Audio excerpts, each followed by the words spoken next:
Hello students, કેમ છે બધાને? મજામાં? ઓકે, સો આપણે સોશિયલનો સિલેબસ કન્ટિન્યુ કરી રહ્યા છીએ. ઓકે, સ્ટાન્ડર્ડ 10thનું એની અંદરમાં ચેપ્ટર નંબર 15, 16, 1, 2, 3 આ 5 ચેપ્ટર્સ આપણા ઓલરેડી ફિનિશ થઈ ગયેલા છે. આજથી આપણે ચેપ્ટર નંબર 4 છે એની શરૂઆત કરશું. સેમ પેટર્ન જે આપણે રોજ કરીએ છીએ એ તમે ઓબ્જેક્ટિવ ટાઈપ ક્વેશ્ચનની અંદરમાં કન્વર્ટ કરીને લખીને મને ફોરવર્ડથી કરી આપશો. એ આપણે કન્ટિન્યુ છે એ કરશું. ઓકે, સો ચેપ્ટર નંબર 4માં આપણે જોવા જઈ રહ્યા છીએ literary heritage of India. Okay, means literature વિશેની બધી વસ્તુ આમાં તમને વધારે આપેલી હશે. Let us see that. Introduction જોઈએ. Men took help of expressions, symbols, drawings, and sounds to communicate his thoughts, ideas, feelings, and emotion to other. Okay, તો પહેલા આપણે જ્યારે કોમ્યુનિકેટ કરવું હતું તો આપણે એક્સપ્રેશન્સ, સિમ્બોલ્સ, ડ્રોઈંગ, અલગ અલગ પ્રકારના સાઉન્ડ્સના દ્વારા આપણે કોમ્યુનિકેટ કરતા હતા. Because we were not having a particular type of language. આપણી પાસે એક એવું પર્ટિક્યુલર ટાઈપ ઓફ લિટરેચર કે લેંગ્વેજ ડેવલપ હતી નહીં, જેના કારણસરથી આપણે આપણા થોટ્સ, આઈડિયાઝ, ફિલિંગ્સ અને ઇમોશન્સ છે એ બીજાને સુધી પહોંચાડી શકીએ. ઓકે, એ માટે આપણે એક્સપ્રેશન્સ, સિમ્બોલ્સ, ડ્રોઈંગ્સ અને સાઉન્ડ છે એનું યુઝ કરતા હતા for the purpose of communication. This led to invention of dialects and scripts. Okay, તો એનાથી આપણે ડાયલેક્ટ્સ એન્ડ સ્ક્રિપ્ટ્સ મીન્સ કે અલગ અલગ રિજિયનમાં અલગ અલગ પ્રકારના માણસો રહેતા હતા. એ લોકોએ પોતપોતાના અલગ અલગ ડાયલેક્ટ્સ મીન્સ તે વે ઓફ સ્પીકિંગ, બરાબર છે, એક પ્રકારની અલગ પોતાની લેંગ્વેજ છે અને સ્ક્રિપ્ટ છે બનાવે છે. This script contributed to the development of language. આ જે સ્ક્રિપ્ટ છે એના ઉપરથી લેંગ્વેજનો ડેવલપમેન્ટ છે થાય છે. Over a period of time, language was being used for expression of thoughts. થોડાક જ સમય પછી લેંગ્વેજનો ઉપયોગ છે એ થોટ્સને કન્વે કરવા માટે યુઝ કરવામાં આવતો હતો. The constructive use of language led to the creation of literature. Okay, constructive means કે બહુ જ સારો એવો યુઝ કર્યો આપણે અલગ અલગ પ્રકારના સ્ક્રિપ્ટનો, જ્યાંથી લેંગ્વેજ આપણે બનાવી એના ઉપરથી સારું એવું લિટરેચર પણ આપણને આપણી લેંગ્વેજમાં જોવા છે મળે છે.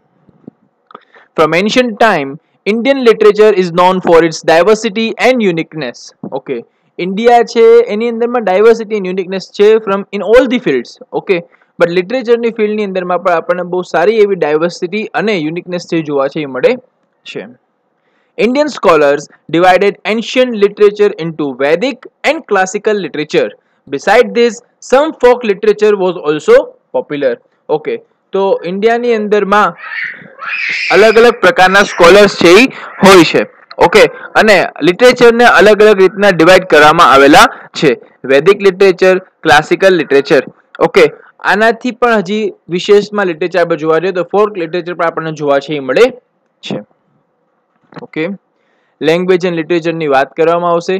If we quickly look at the history, we can see an emergence of variety of languages since centuries. Okay, અલગ અલગ જગ્યાએ માણસો રહેતા હતા, પોતાના ડાયલેક્ટ્સ એન્ડ સ્ક્રિપ્ટ્સ છે એ લોકોએ ડેવલપ કરી, જેના કારણસરથી લેંગ્વેજ ડેવલપ થઈ એ તો આપણે પાછળ જોયું. ઓકે, તો ઘણી બધી લેંગ્વેજીસ છે એ ડેવલપ થઈ હશે બિકોઝ ઘણી બધી સ્ક્રિપ્ટ ડેવલપ થઈ હતી અને ઘણી બધી ડાયલેક્ટ્સ છે એ બહાર આવેલા હતા. ઓકે, તો ઘણી બધી લેંગ્વેજીસ છે આપણને સેન્ચુરીઝમાં જોવા છે એ મળેલી છે. These languages influenced one another and it resulted in the development of the literature. Okay, આ જે બધી લેંગ્વેજીસ છે એ ઇન્ફ્લુઅન્સ થઈ એકબીજાથી, મીન્સ કે ઘણી બધી સંસ્કૃતની એવી બધી વસ્તુ હતી.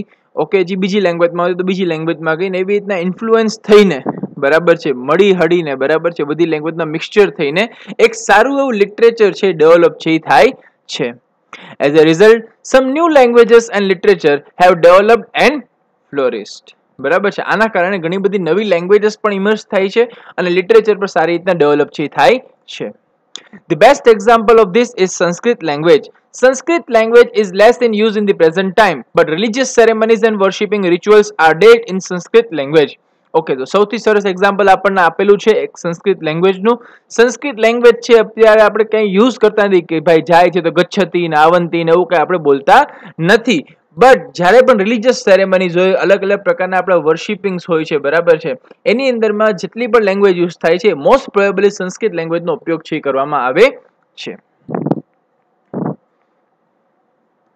Generally, languages provides opportunity for the humans for the better expression and understanding. India's most ancient script is that of which has not been deciphered, and we have not obtained much information about their languages. Okay, તો language છે, બરાબર છે, એનાથી જો માણસો લેંગ્વેજમાં કંઈક મોઢાથી બોલે છે તો સામેવાળા માણસને સરખી રીતના કંઈક વસ્તુ સમજાય છે. ઓકે, પછી તમને બીજા પોઈન્ટમાં આપે છે કે India's most ancient script is that of which has not been deciphered, કે ભાઈ સૌથી એન્શિયન્ટ સ્ક્રિપ્ટ જે ઇન્ડિયામાં લેંગ્વેજ એઝ એ યુઝ થતી હતી એ તો હજી સુધી ક્લિયર થયેલી છે નહીં, બીકોઝ આપણને એટલી કઈ ઇન્ફોર્મેશન છે એ પર્ટિક્યુલર લેંગ્વેજ માટેની મળેલી છે નહીં. મહર્ષિ પાનની, ઓકે, સો અહીંયા હું તમને કહી દઈશ કે ભાઈ અહીંયાથી બરોબર છે બહુ જ બધા નામ તમારે યાદ રાખવાના છે, કોને ક્યાં વર્ક રખેલા છે, કોને કેમાં કઈ વસ્તુનું ટ્રાન્સલેશન કરેલું છે. ઓકે, તો આ ચેપ્ટર બહુ જ ઇમ્પોર્ટન્ટ છે from the point of view of remaining different types of names. Okay, તો પ્લીઝ આ માઇન્ડમાં રાખજો કે જેવું નામ દેખાય એવું નોટ કરજો, બરાબર છે, એને અલગથી નોટ કરો, બરાબર છે. ઓકે, એક એક લાઈન મૂકીને અલગથી તમને હાઇલાઇટ થઈ રીતે નોટ કરો, જેથી કરીને આગળ જતા આપણને પ્રોબ્લેમ પડે નહીં. ઓકે, આમાંથી એક ક્વેશ્ચન એવું આવશે મેડિવલ લિટરેચરનું કે 110% તમને એક્ઝામમાં જોવા છે, એ મળશે 3 માર્ક્સ ઓર 5 માર્ક્સ ક્વેશ્ચનની અંદરમાં. ઓકે, તો પ્લીઝ ધ્યાન રાખજો, બરાબર છે. Okay, Maharshi Panini was a great Sanskrit grammarian. The most important book of this time is Maharshi Panni Ashtadhyayi, which is a noteworthy book of Sanskrit grammar of 4th century. 4th century ની અંદરમાં પાનનીભાઈએ Sanskrit ગ્રામરની book લખી જેનું નામ હતું Maharshi Panini's Ashtadhyayi. Okay, next, Sanskrit is considered the language of Aryans, language of sages or language of scholars. It has been accepted by all at the international level that Sanskrit is the best language for the computer use.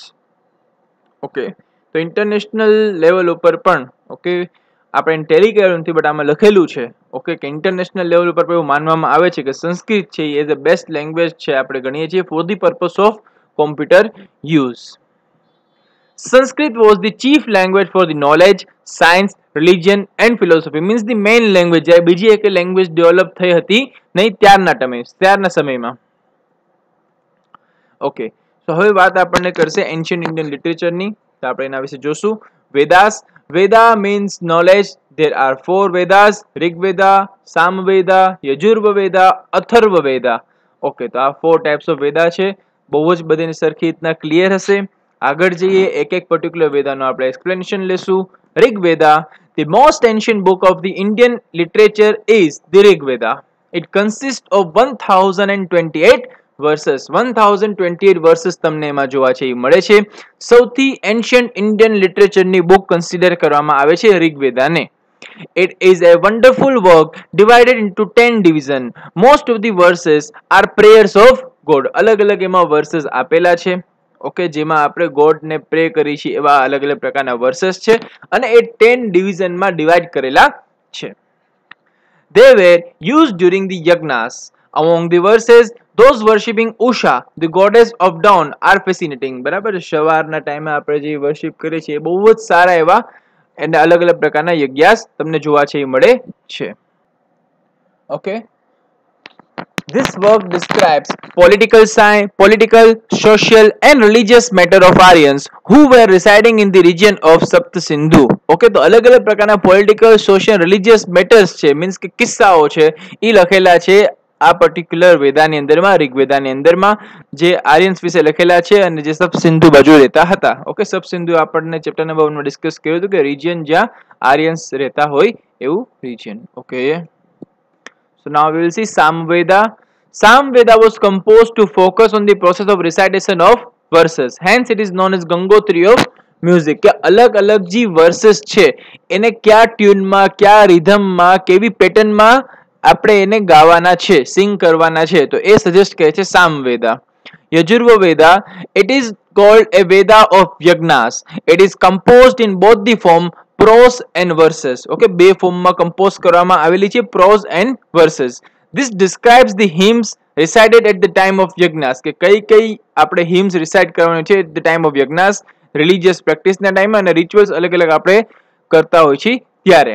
અથર્વવેદા describes various types of rituals and samskars. Okay, અલગ અલગ પ્રકારના rituals, customs ને સંસ્કાર્સ આપણને શીખવાડે છે. Okay, great. ઉપનિષદ. Okay, તો 4 વેદા જોઈએ, હવે આપણે જોશું ઉપનિષદ. આ બધી એન્શિયન્ટ ઇન્ડિયન લિટરેચરનો ભાગ છે.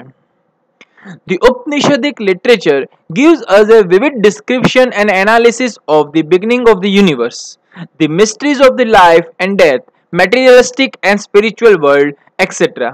Okay, તો ઉપનિષદિક લિટરેચર છે એ આપણને ડિસ્ક્રિપ્શન આપે છે. ઓકે, કેનું ડિસ્ક્રિપ્શન આપે છે કે ભાઈ યુનિવર્સનું બિગિનિંગ છે એ ક્યારે થયેલું છે. ઓકે, માણસના જીવનનો અંત થાય એના પછી એને ભેગું શું થાય છે, શું નથી થતું, સ્પિરિચ્યુઅલ વર્લ્ડ વિશેની ઇન્ફોર્મેશન, તો એ બધી વસ્તુ છે ઉપનિષદમાં લખેલી છે. Brihadaranyaka and Chandogya are the earliest of Upanishad in the dialogue form. Okay, તો ડાયલોગ ફોર્મની અંદરમાં 2 ઉપનિષદ લખેલા છે, એના તમને નામ આપેલા છે જે અર્લીએસ્ટ ક્રિએટ થયેલા છે.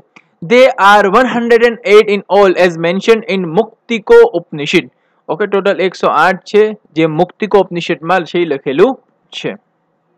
Okay, so now we will see Brahmanical literature.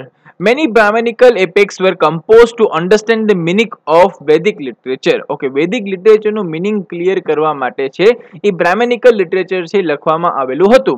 Any critical appreciation based on Vedas composed in the poetic form are included in the Brahmanical literature. Okay, તો ઘણીવાર ઘણી બધી વસ્તુ છે વેદાસની અંદરમાં લખેલી હોય છે પોએટિક ફોર્મની અંદરમાં, તો એનું એક્સપ્લેનેશન અથવા તો એનું ડિટેલિંગ કરવામાં આવે છે બ્રાહ્મણિકલ લિટરેચરની અંદરમાં. Vedic literature and derivatives, directive principles regarding behavior have been explained broadly. Okay, તો વેદિક લિટરેચરની બધી વસ્તુ છે અને અલગ અલગ પ્રકારના પ્રિન્સિપલ્સ છે એ બ્રાહ્મણિકલ લિટરેચરમાં બ્રોડલી એક્સપ્લેન કરેલા છે. Aryan caste. Aryan caste used to spend the last phase of life in the Aryan caste, meaning their ashrams in Aryan caste or forest. Okay, તો આર્યન્સ લોકો હતા એ લોકો પોતાનું જે ending day of life means કે જ્યારે એ લોકોની મરવાની તૈયારી હોય છે, દેહાંત થવાની તૈયારી હોય છે, ત્યારે લોકો એક આશ્રમમાં રહે છે જેને એ લોકો આર્યન કાસ્ટ કહે છે. They composed literature based on philosophy which was result of their deep thinking. It is known as Aryan caste. તો એક લિટરેચર છે એ લોકો બનાવે છે જે પોતાની ડીપ થિંકિંગ હોય છે ને એમાં ફિલોસોફીને ધ્યાનમાં રાખીને એ લોકો કન્સેપ્ટ છે બનાવે છે, એને આપણે આર્યન કાસ્ટ કહીએ છીએ. વેદાંગાસ. The Vedangas literature deals with the religious practices and rituals, grammar, astrology and astronomy. તો વેદાંગાસની અંદરમાં religious practices, rituals, grammar, astrology અને એસ્ટ્રોનોમીની વસ્તુ છે આવે છે. ઓકે, સો આજના લેક્ચર માટે આટલું. ઓકે, નેક્સ્ટ લેક્ચરમાં ફરી પાછા મળીશું, ચેપ્ટરને આગળ વધારશું. ઓલમોસ્ટ 3 to 4 ડેઝ છે આપણે આવી રીતના લેશું, content by content, chapter by chapter અને પોર્શન બાય પોર્શન આપણે કવર છે એ કરશું. Okay, so good bye, take care. કાલે ફરી પાછા આપણે મળીશું.